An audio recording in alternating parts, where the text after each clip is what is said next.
মাথা বিন্দি চরঘেরা যত জাল নিষেধাজ্ঞা করে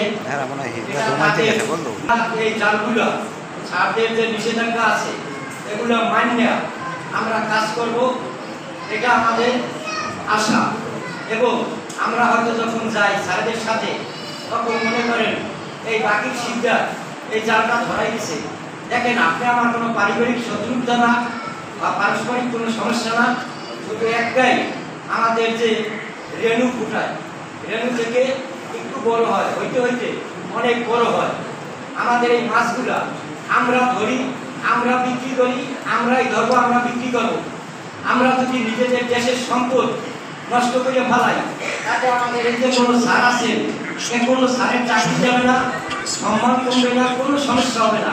সমস্যা হবে আমাদের নিজেদের পেটে লাঠি হবে।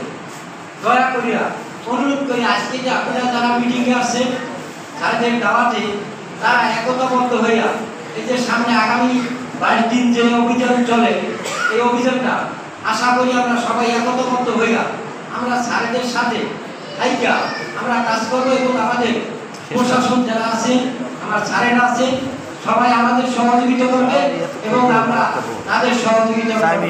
এইটাই আমার আশা ব্যক্ত রেখে আমার বক্তব্য শেষ করলাম।